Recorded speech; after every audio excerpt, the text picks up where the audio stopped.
gagawin dyan sa may pinakwari. Warehouse yan, kaya subdivision doon. Bago naman yung ano na may yung lalim na lupa. Pinapatag siguro.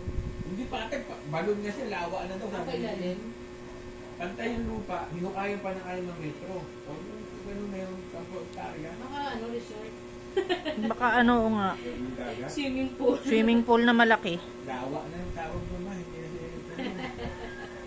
Baka pang wakeboarding. Ay, pwede yung may mga wave, no? Oo. Yung may cable na ano, tali para makapag, ano ka, wakeboard. Parang di sa Aliraya Lake ng Laguna.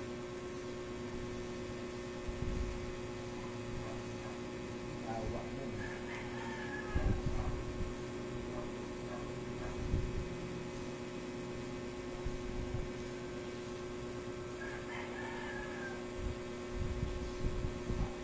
Nakawilid ko naman, iba oo.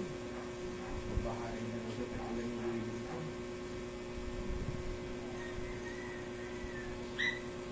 Taas-taas ng ano, ng harang dyan, no? Wala ba? Ano yung tatali na galing yung tubig?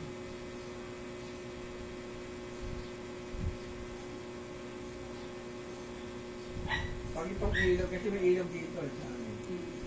Sabi ko, pag yung ilog na yan, pero malalim siya, lagpas ng isang puso. Pag umapaw. Yun ang alalim. Kadugtungan ng ilog dun sa amin. Oo, yan. Pero dun sa amin, maliit lang kami pakailog, di naman malaki.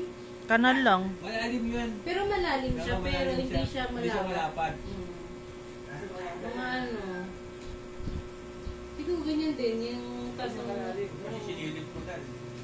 Pero ngayon, parang ang lapad niya ganyan din. parang sa apa lang. Sabi ko, pag yan na puno yung ilog, huwag ka naman ako. Ano pupunta dito yan? Pero yun, malabo. Bago niya mapuno yung ilang pagyo yun, alam na metro sa 10 hektarya. Bago niya mapuno yan.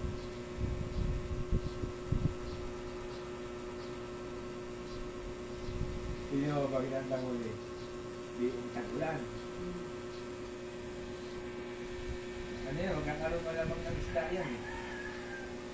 Hindi mo. Kasi malalim. Tapos mauus yung bingwit yan. Ginawang lake na talaga. Kasi tatanim mo ng kangkong.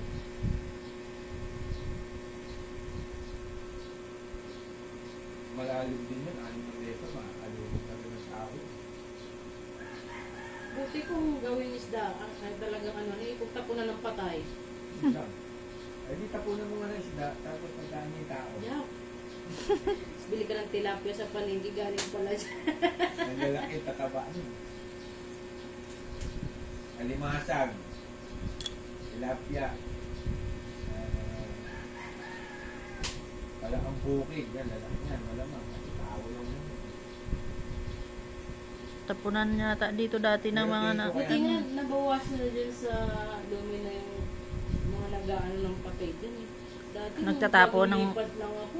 Tatapon Meron sila ng siyang patay? Hindi, mayroong pinatay dyan. Gusto sa loob ng subdivision mo? Hindi, yung sa H ba, yung madilim, yung tinatambayan dyan, meron dyan doon pinatay na ano eh, na parang sabi, Sa labas. Sa labas ng subdivision. oo, yung ano, yung tinatambayan dyan na parang H na tinatawag, ano daw dyan, meron dyan pinatay. Ano siya, bibili yata ng mga scrap, Ah. may katransaksyon. Ay, may perang dala yun. Siguro, tapos dun pinatay sa madilim na area. Kung kasarsaksyon niya yung moldo sa kanya. Kasi hindi ka lang papatay pag di mo kilala eh. Oo, sabagay.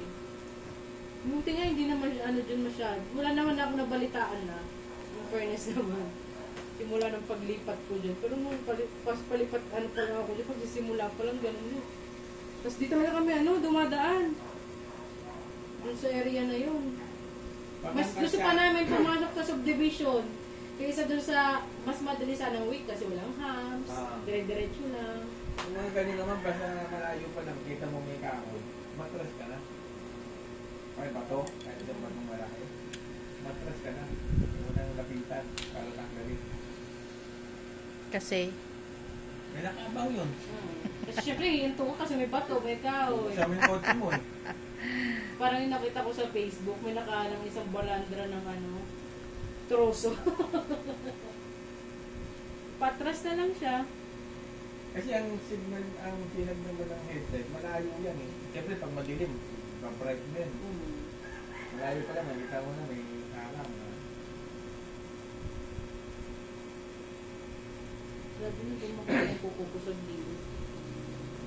Dati ng mga 90s, yung Balete Drive, pinatatakutan, sabi mo Saan yung balited red? dito sa E. Rodriguez. Yung ba yung sa may simbahan? Sa may Immaculate ba yun? Hindi. Iba yun? Tomas